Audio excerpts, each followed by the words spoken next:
Hello and welcome to Self-Ruled. I am your host, Hannah Holden. This podcast is your source to help you build self-belief so that you can claim your path and become the person that you know you were always meant to be. So before I get into the content for today's episode specifically, I want to share a little bit about the concept behind the name Selvruled or Self-Ruled. So if you go to Google and Google self-rule, it's the act of a country, a part of a country, or a nation choosing its own government and controlling its own activities. But when you think about being a self-ruled person, it means to live in alignment with your own values, principles, and inner guidance, rather than being primarily influenced or controlled by external forces, societal expectations, or the opinions of others. It involves autonomy, self-awareness, and personal responsibility. So I chose the name for this podcast because when I made that switch from being more externally focused, more externally directed, externally ruled, to turning within and becoming more self-directed, sourcing my ideas, opinions, worth, sense of direction in life from within, that is when my life changed. And it's not to say that I don't still have plenty of struggles with embracing this mindset of being a self-ruled person. It's a practice. It takes practice to strengthen that muscle, to strengthen that inner resolve. But to me, becoming more and more of a self-ruled person brings so much freedom. To me, being self-ruled is about radical authenticity, speaking your truth, really being unapologetic about who you are, what you want out of life, and what you believe you are meant to contribute to the world. It's about making your own rules. It's about having choice, creating choices for yourself, and ultimately choosing yourself so that you can create your own reality. And to me, it's also about having a big vision and deciding that it's yours for the taking. Not waiting, not asking, but deciding that it's yours and going after it. So today I want to share a little bit about some tips, some strategies you can use to become self-ruled in 2025. And the first one I want to share is put yourself at the center of your world. Put yourself at the center. I know a lot of people who don't live this way. I think we're conditioned to put ourselves last. A lot of times, in fact, we're taught that. And I think especially as women can sometimes be taught this, but I think this goes for men too, because I think a lot of men, especially men who are married or have children or have other people to look after, they're also taught to put others first in their own way, you know? So what I want to propose is to put yourself at the center. It doesn't mean you don't care about your kids. It doesn't mean you don't care about work or your family, your spouse, whatever. But it's a mindset shift where you center yourself on yourself. And this will require you, perhaps, to make space for yourself. I see it a lot where it's almost like people have been pushed to the margins of their own story. They're not centered on themselves. In fact, a lot of people have lost sight of who they even are, what they really want, what's important to them, because they've digested so much of that from external sources, or maybe life has just moved them into a position that's not authentic anymore, and they don't know how to get out of that. So in order to kind of reclaim yourself and become a self-ruled person, you have to be willing to put yourself at the center. And that doesn't mean that you don't take care of others. It's more so about the mindset of what comes first. Knowing that if you're your best self, if you're centered on yourself, if you're clear about who you are and what you really want, what you're actually about, that you are going to be in a better position to live your purpose. You're going to be in a better position to take care of other people, whatever your life looks like. This requires kind of carving out space for yourself. I think a lot of times we just flow into the demands of our day, the demands of work, family, social life, whatever it may be. And so you will have to reclaim that space, and it doesn't have to be huge. You can start small 10 to 15 minutes a day, but create that space for time to reflect, to dream, and to vision. So for me, I started this practice, I think around 2018. At the time, I was working in a job that I felt pretty conflicted about. On the one hand, there were aspects of the job that I really loved, the clients that I was working with, but there were a lot of things about the workplace that were incredibly stressful, toxic, and even though I worked a pretty typical number of hours per week, when I left work, I was still very much consumed by thoughts about work, consumed about whether or not that sales call went well, whether or not I'm going to hear back, pressure from my boss to meet certain sales quotas. I remember on the weekends, the anxiety I would feel knowing that I would be going back into work on Monday morning, especially if I didn't feel like I was living up to the standards that my boss had set for me, but also these very high standards I had set for myself. I remember in the mornings, often I would wake up and the very first thing I would do would be I would look at my work email, like the moment I opened my eyes. And there wasn't typically a ton of email traffic outside of office hours, but I would often be looking to see if I'd heard back from clients or if my boss was emailing to set up a spontaneous meeting, which she did sometimes. But I got to a point where my mental health was in a pretty rough place because of the way that I was handling these pressures and the work situation. And around that time, I read my first ever self-help book, and it was a book by Rachel Hollis called Girl, Stop Apologizing. And I'll be forever grateful that someone recommended that book because it put me on to the practice of journaling.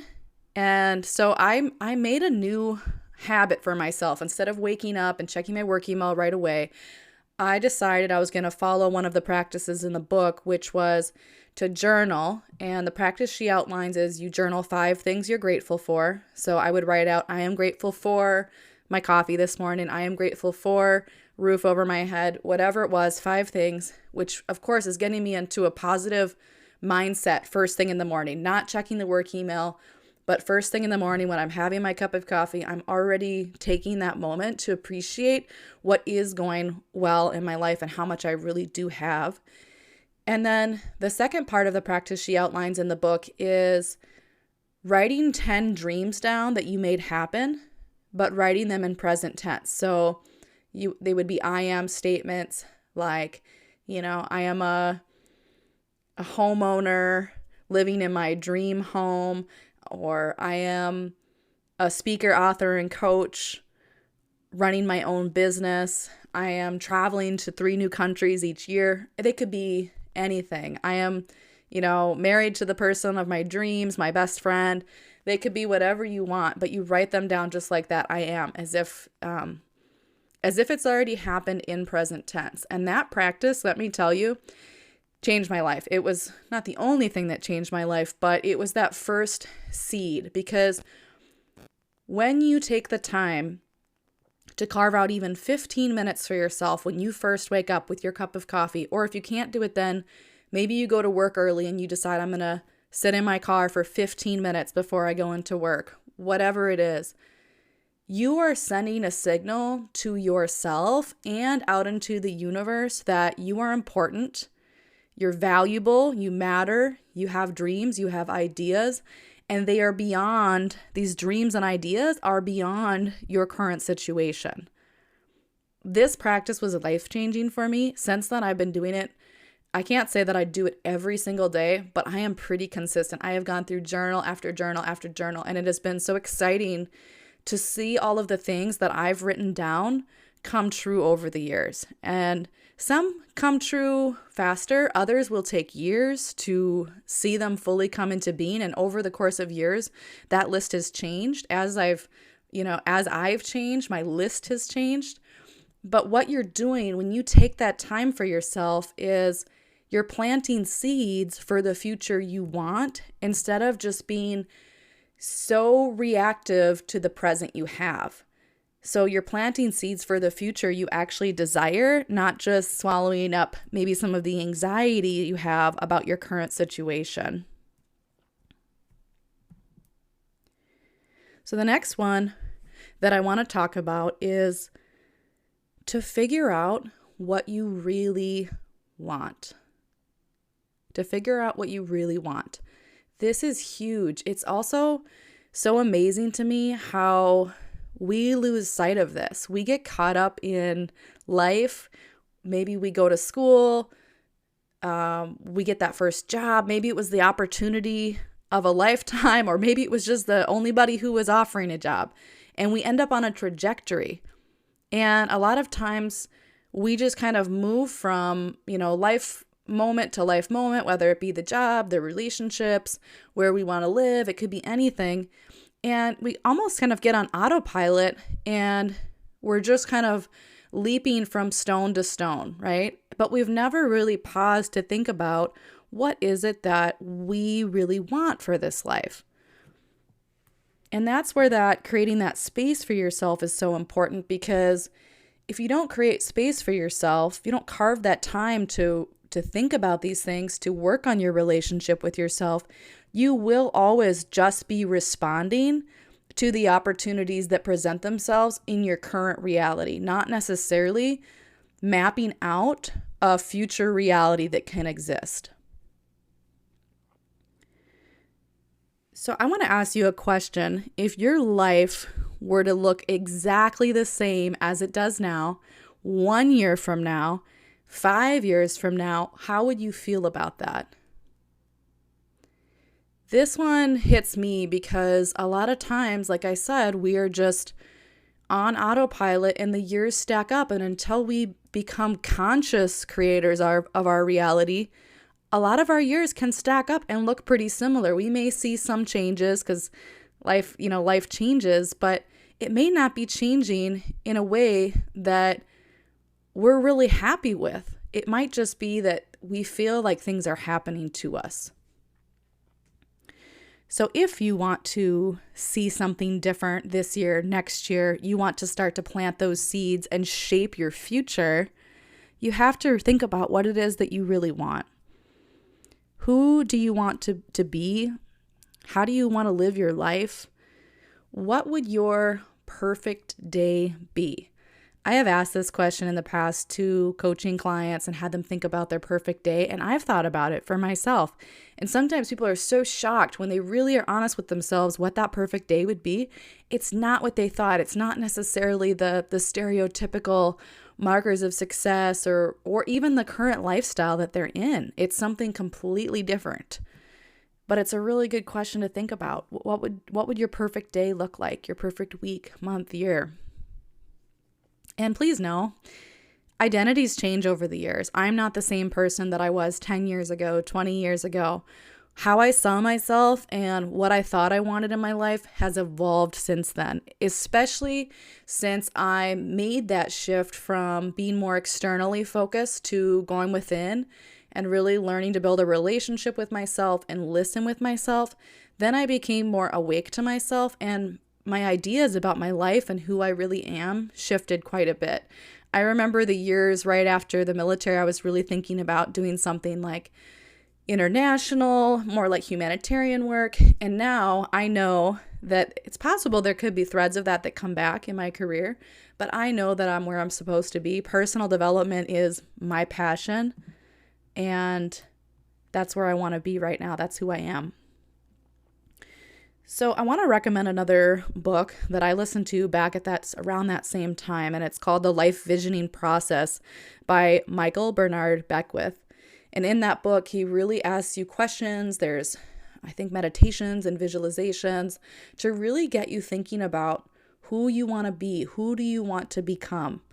We don't get asked those questions enough. A lot of times we get asked, what job do you want? Do you think you're qualified? Well, what do you want to get married? Do you want kids? And it's these questions that, while those are important, I don't think they are big enough questions, and they don't lend themselves to big enough possibility for our lives. The other thing I want to tell you is that You have to focus on possibility, not plausibility. So, a lot of times we just think of our goals or dreams for our life in terms of, well, I don't think that's possible. I don't think that's realistic. That would never happen. And we shut down any possibility before we've even allowed ourselves to have the dream, to have the vision. I'm going to give you the opposite advice. Do not be realistic. If you want your life to look predictable, if you want your life to look the same or relatively the same in a couple of years, come up with goals that are realistic. If you want to, in a few years, look back and be shocked at how much you have changed, how much your life has changed, and see leaps and bounds of, forward movement in your life, then stretch beyond what's realistic. Allow yourself to dream bigger. Most people are not dreaming big enough. And so they're seeing the same thing year after year after year. You won't change the trajectory of your life if you focus on what's realistic or plausible. You won't. You can also stretch your limits gradually over time. So you may have this big dream that feels very out of reach right now, but that doesn't mean it's going to feel out of reach in a couple of years if you do the work, and I mean the inner work and the actions to move closer to it.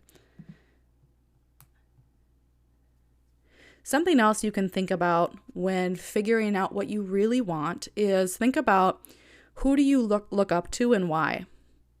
What is it about them that you admire? And I think this one is very telling because I myself have been in careers where, to be honest, I didn't really look up to the people who were successful in my career. Now, this could be career, this could also be lifestyle. Maybe you are a stay-at-home parent, or your life looks a little bit different. Do you look up to people who are doing what you're doing? I've been in careers where I can honestly say I didn't look up to the people who were very successful in that field. I didn't look up to the people who were in the top 10%. And so that will be very telling when you ask yourself that question, who do you look up to and why? So the final one I want to talk about today, again, we're talking about how you can become self-ruled in 2025, is to brainwash your way to self-belief. So we started with put yourself at the center of your life. Then we talked about figure out what you really want. And once you figure out what you really want, you're going to have to brainwash yourself into believing that it could be possible for you. This just comes with the territory. If your goal or dream is realistic, then you probably won't have to brainwash yourself into believing that it's possible. But if you are the person, and you probably are if you're here listening to this podcast, you are wanting to step beyond that, beyond the status quo. If that's the case, you will have to invest time and energy into building self-belief. The reason for this is because when you have big goals and dreams, you are going to feel some resistance or negative reaction to that. What I mean is, let's say you have this big goal. I worked with this client once who kind of had this dream about getting into comedy. He had no background in it, but there was something intuitive he felt about being a comedian. If you are dreaming of something that you've never seen before, you're going to be met with a lot of the thoughts of, I don't think that's possible for me. I don't see how that could happen. And so in order to combat that, in order to transform that, you have to invest time building self-belief in the direction of your dreams. There's a lot of different practices for this. I know for me, the biggest one for me has been writing down, that practice that I mentioned at the beginning. I have been doing that for years. Some of those things that I've written down were smaller things. Some of them are so lofty that, it may take years for them to come to fruition, right? But we're always planting seeds. And so writing those things down is helping us start to adjust and almost accept, okay, this could be possible for us. There's a book I really like. It's called Infinite Receiving by Susie Ashworth. And she presents this idea of a ladder when it comes to our manifestations, the things that we want in our life. And she says that the lowest rung of the ladder is when we see our dream as possible for someone else. Then the next rung of the ladder is when we see it's possible for us. Then the next rung of the ladder is when we feel it's probable for us. And then finally at the top is when we feel it's inevitable for us. And I love this framework because I've worked myself up that ladder through the process of building self-belief by writing things down, writing those dreams down. Now, there are other tools. You can do visualization, you can create a vision board, meditations, there's emotional freedom technique, the tapping. I haven't really delved into that, but everybody's a little bit different. But you have to find a way to build self-belief around these dreams and move yourself up that ladder. If you have a dream and you know that it's at the bottom, then what you have to start doing that inner work to believe that it could be possible for you. That's that first step. So the other aspect of this is you won't just be able to be visualizing it or writing it down every day. At some point, you're going to have to take action in the direction of the things you want. And I think sometimes people have this misconception of, well, I will wait until I feel fully confident and ready. And then one day when I feel that way, I will take my first step. But that's not really how it works. We can do so much with building self-belief through the practices that I mentioned, but at some point, we have to take action. And it is through taking action, even though it's out of our comfort zone, even though it feels scary, even though it might feel so foreign and uncomfortable, it is through that process and in that process of taking action that we build the courage, we build the confidence, and we cement that self-belief even more. So we can't just write it down. Eventually, we've got to start taking those actions, and the actions, they add up. They build up that self-belief. We start coming up that ladder because we're showing ourselves, okay, like I did go do that stand-up night, Okay, I could see this could be possible. So whatever your dream is, you'll have to take action to build the courage and confidence. And then there's one other thing I wanted to say, because I'm sure that there's probably someone listening who is feeling very stuck right now in life, stuck maybe by a certain circumstances around work, relationships, finances, whatever it is. And if you feel really stuck right now and you can't even see a way through, out, or around your situation, then my recommendation is start with the inner belief. Go get yourself a journal and start writing down the practice that I mentioned. Because even if you can't see how it could happen, maybe it's that you want a new relationship or improved finances, whatever it is. Again, don't be realistic. Write down what it is that you really want. Don't play it safe. Write down what you really want. Start writing that down every day. And I'm telling you, you will start to build belief and you will start to see an opening. You will start to see an opportunity. And when you do, and you feel it, and you know that that's aligned with the things that you've been writing down, you will be able to step into action. So it doesn't matter where you are, how stuck you feel, how impossible it feels right now. It's very easy to go get a notebook and start writing these things down. So that's what I have for the first episode. It was so nice to be here with you, and I'll catch you next time.